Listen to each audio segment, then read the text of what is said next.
Antoine aux sources.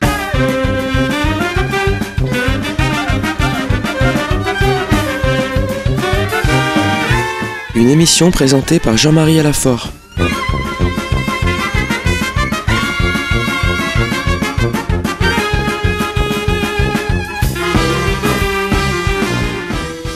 Tout a commencé à Jérusalem, la ville des prophètes et de la rédemption, où le Christ est mort pour rassembler dans l'unité les enfants de Dieu dispersés.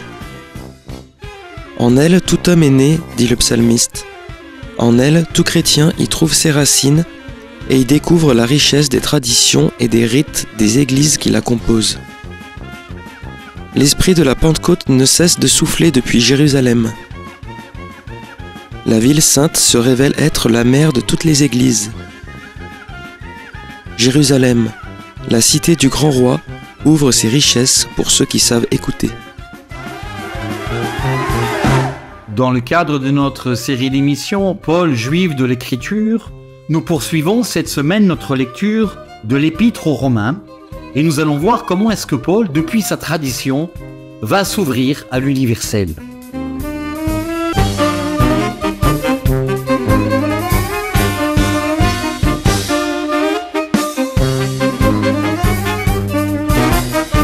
Alors nous avons commencé la semaine dernière donc la lecture de l'Épître aux Romains. Nous avons expliqué donc dans la première émission le contexte historique de cet épître et nous avons vu donc que Paul finalement écrit ici une sorte de testament spirituel.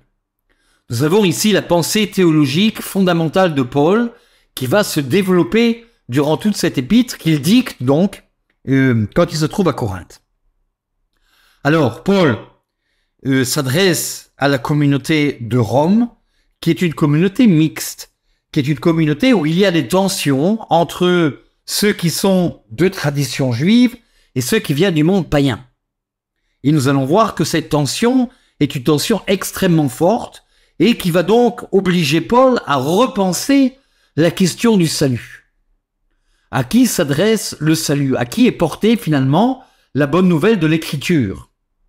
Est-ce que c'est seulement au peuple juif auquel la parole, les 10 paroles, a été adressée, la Torah, ou est-ce que cette bonne nouvelle qui finalement brûle dans le cœur de Paul est adressée aux nations?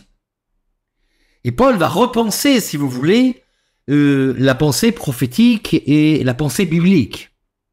Voilà pourquoi donc cet épître, je l'ai dit plusieurs fois, est considéré comme un des piliers de la théologie chrétienne.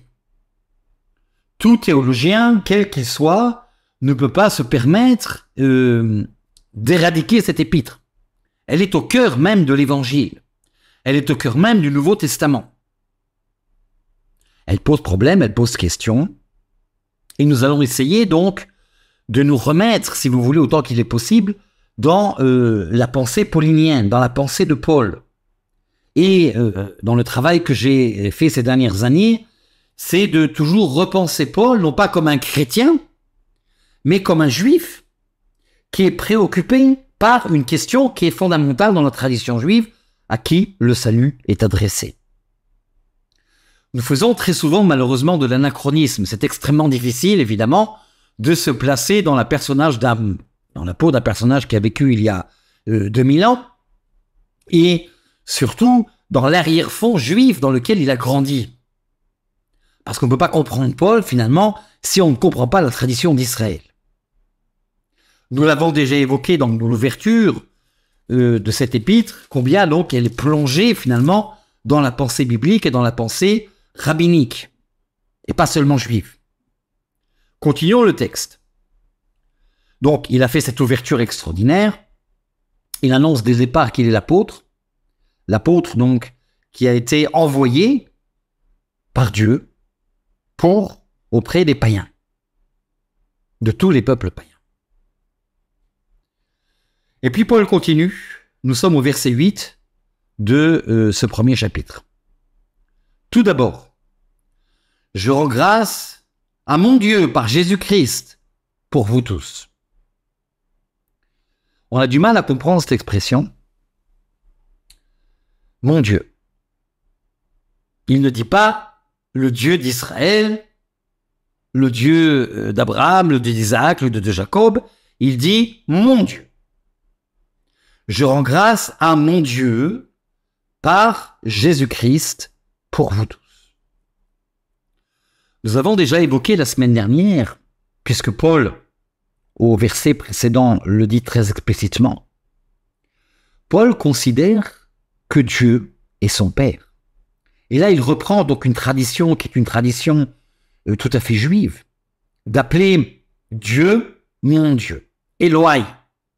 Si je fais une retranscription en hébreu, Eloi, mon Dieu. Certes, c'est le Dieu universel, c'est le Dieu des nations, c'est le Dieu d'Israël, mais c'est d'abord et avant tout mon Dieu. Parce que le Dieu d'Israël, contrairement à nous l'avons évoqué la semaine dernière, au Dieu grec, au Dieu romain, est un Dieu qui est Père. Zeus n'est pas le Père des nations.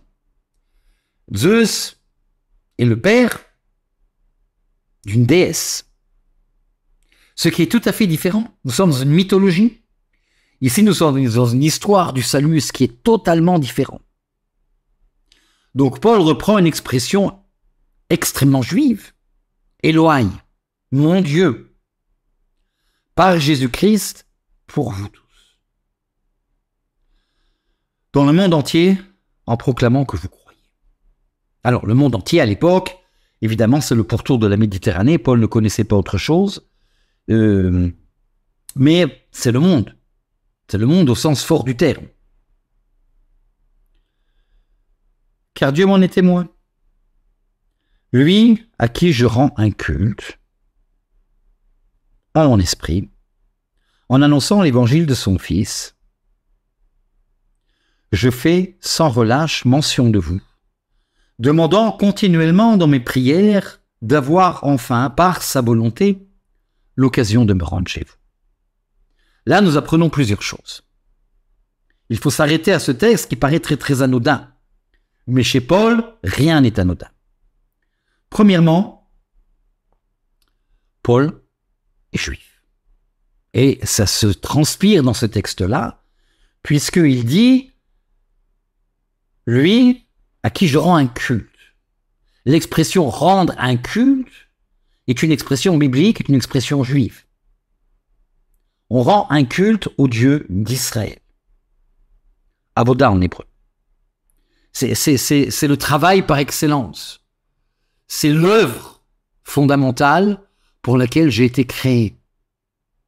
L'arrière-fond hébraïque, ici, c'est avoda. C'est-à-dire l'œuvre, c'est pourquoi j'ai été créé. Pour rendre un culte. En mon esprit, en annonçant l'évangile de son Fils, ça nous en reprendrons plus tard, nous allons voir que c'est un des points essentiels de la pensée théologique, mais écoutons bien, je fais sans relâche mention de vous dans ma prière. Paul est un homme de prédication, d'action. Nous avons vu dans les Actes des Apôtres qu'il fait des miracles, mais c'est d'abord et avant tout un homme de prière.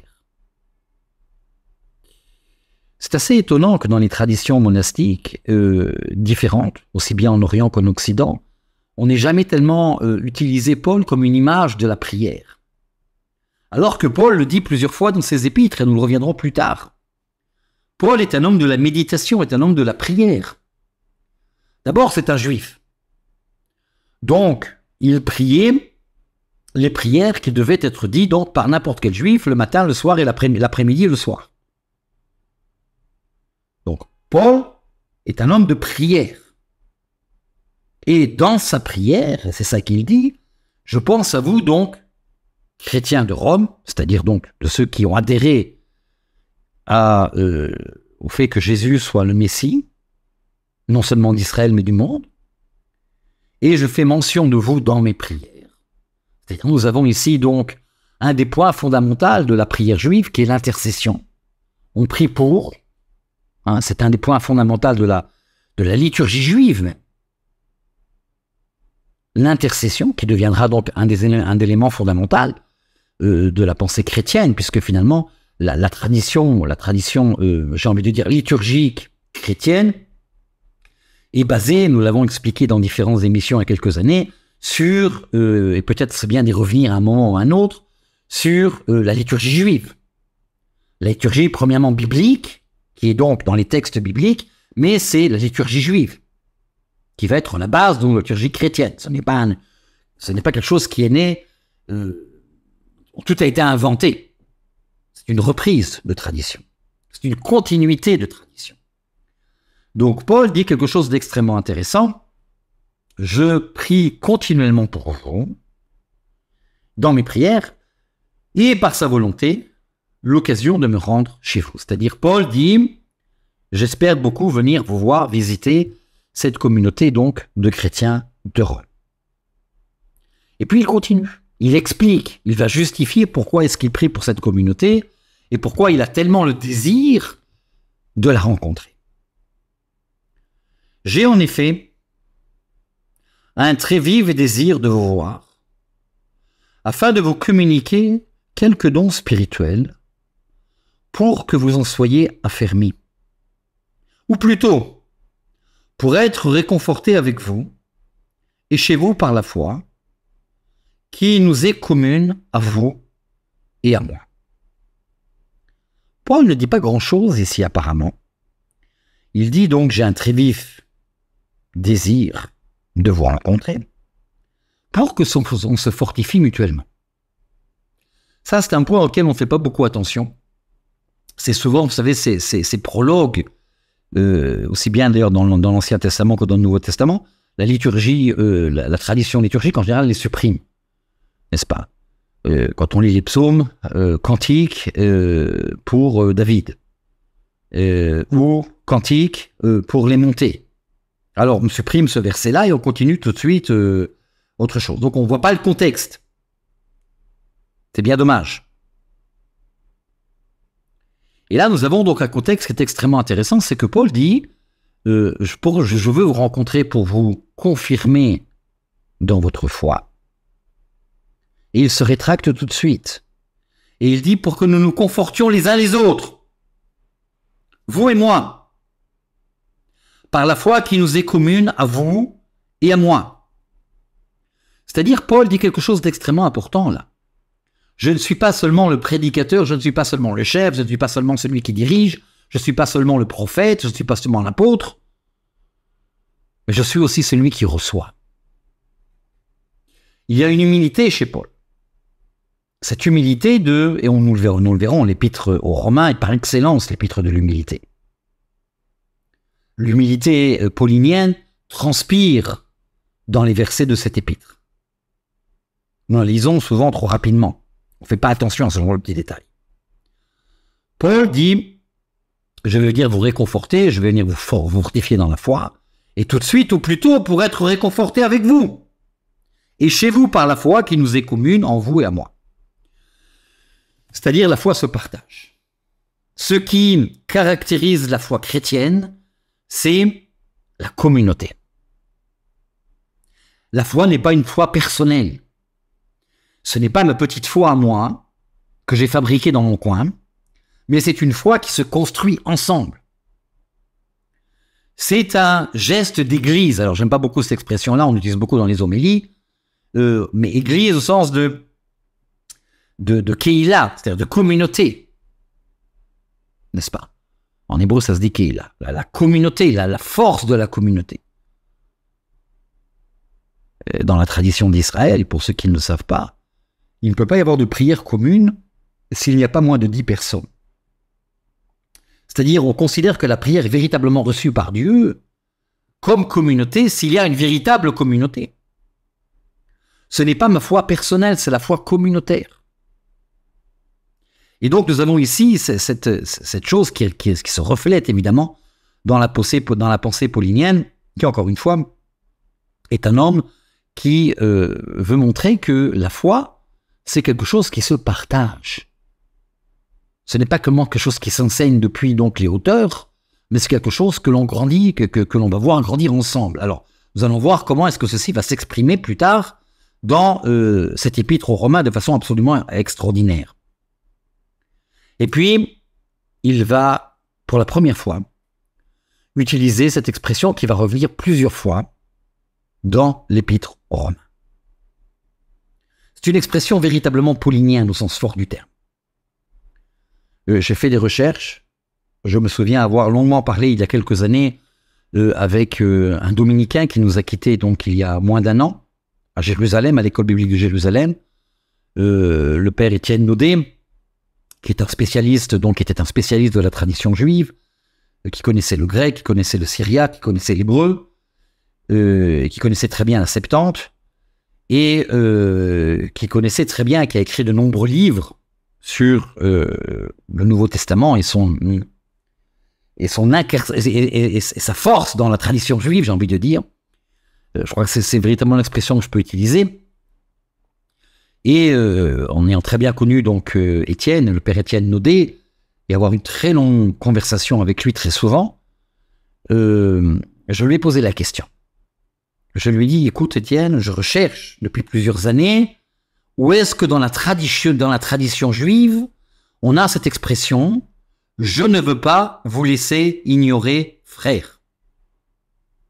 Je ne veux pas vous laisser ignorer ces choses. » Expression qui va revenir plusieurs fois, nous allons la lire, dans l'Épître aux Romains. Et j'ai dit à Étienne, au père Étienne Naudet, je lui ai dit, écoute, je n'ai trouvé, pour l'instant, absolument un parallèle dans la tradition juive. Et Étienne, qui était un homme extrêmement perspicace, avec une connaissance absolument fantastique, quelque chose d'absolument extraordinaire. Il avait toujours des idées originales, les gens rigolaient de lui. C'est surtout ses frères, n'est-ce pas? Étienne avait toujours une idée que personne n'avait eue jusqu'à maintenant. Parfois un peu farfelu, mais il avait toujours une idée extraordinaire. Et il m'a regardé un peu surpris, il m'a dit effectivement, je n'ai aucun souvenir d'avoir rencontré cette expression quelque part. Donc nous avons ici une expression paulinienne par excellence. Je ne veux pas, frère, vous laisser ignorer. Il faut se poser la question. Qu'est-ce que c'est que l'ignorance? C'est-à-dire nous avons ici une théologie de la connaissance. Une théologie de la connaissance, du da'at. C'est-à-dire, l'homme de Dieu est celui qui sait. La connaissance.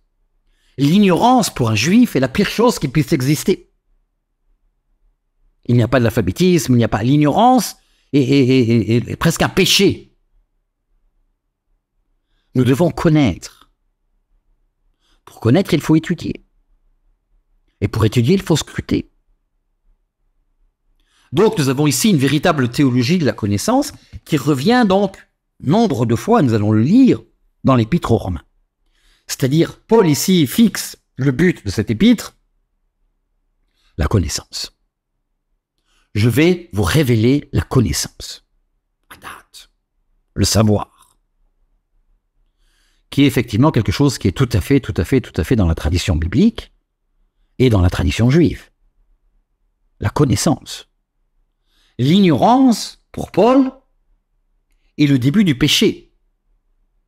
C'est ce qui va nous conduire au chaos. C'est ce qui va nous conduire donc à ne pas distinguer, ce qu'on appelle donc en hébreu le bina, ne pas distinguer entre le bien et le mal. Savoir, c'est distinguer, c'est discerner. Et Paul, de ce point de vue-là, donc, reprend évidemment un thème fondamental de la Bible, qui est le savoir pour discerner ce qui est bien et ce qui est mal. Et pour nous approcher de Dieu, il faut connaître. On a souvent dit que Paul était l'intellectuel du Nouveau Testament. Oui, c'est vrai. Paul est l'intellectuel, c'est le théologien du Nouveau Testament, c'est le penseur du Nouveau Testament, mais c'est celui qui veut connaître au sens fort du terme, au sens biblique du terme. Connaître Dieu. C'est-à-dire avoir une relation intime avec Dieu. Être proche. Seule la connaissance nous rapproche. Seule la connaissance rapproche de Dieu. Là, nous avons ici une théologie qui est une théologie extrêmement forte du point de vue donc de la tradition d'Israël, bien entendu, mais du point de vue de la tradition biblique. Donc, je ne veux pas, frères, vous laisser ignorer que j'ai souvent projeté de me rendre chez vous, Jusqu'ici, j'en étais empêché. Afin de recueillir quelques fruits chez vous, comme chez les autres peuples païens. C'est-à-dire, Paul dit encore une fois, je vais venir chez vous pour recueillir des fruits. Qu'est-ce que je peux apprendre de cette communauté de Rome? Donc, son approche, première est très positive. Je veux voir les fruits de la parole qui a été donc semée dans cette communauté. Comme chez les autres peuples païens. Je me dois aux Grecs comme aux barbares, aux gens cultivés comme aux ignorants. De là mon désir de vous annoncer l'Évangile, à vous aussi qui êtes à Rome. Paul ici nous présente un aspect, on va repenser plus tard cette question, de l'homme universel. Mais pour être universel, il faut être ancré, c'est-à-dire dans un territoire. Il faut être ancré dans une nation. Il faut entrer dans une tradition. Aimer au sens j'aime tout le monde, n'est-ce pas, cette expression qui me trouble profondément. Moi, je suis quelqu'un qui aime tout le monde. Aimes-tu quelqu'un en particulier? Si tu aimes quelqu'un en particulier, tu as des chances d'aimer les autres. Mais qu'est-ce que c'est que cet amour général qui n'est ancré dans rien du tout? Ce n'est pas la réalité. Et voyez, Paul est un homme de la réalité, du réel. Chez les autres, comme je me dois aux Grecs, comme aux barbares, comme aux gens cultivés, comme à ceux qui ne le sont pas. Et de là, j'ai mon désir de me rendre chez vous à Rome. Parce que Paul est ancré dans une nation, dans une tradition, dans une langue, qu'il peut s'adresser à tous. C'est effectivement la pensée même de Paul qui va être universelle parce qu'elle est tout d'abord particulière. Et nous reprendrons cette question-là parce que c'est le fondement même de l'Évangile. L'Évangile, la bonne nouvelle, c'est ici, de là où je vous parle, dans ce pays qu'on appelle la Terre Sainte, que j'aime pas beaucoup cette expression-là d'ailleurs. La terre de la parole, la terre de la révélation, la terre du salut. Parce que c'est ici, dans cet endroit précis, très précis chronologiquement, que la bonne nouvelle alors peut se transmettre dans le monde entier. C'était Antoine aux Sources. Une émission présentée par Jean-Marie Alafort de Jérusalem.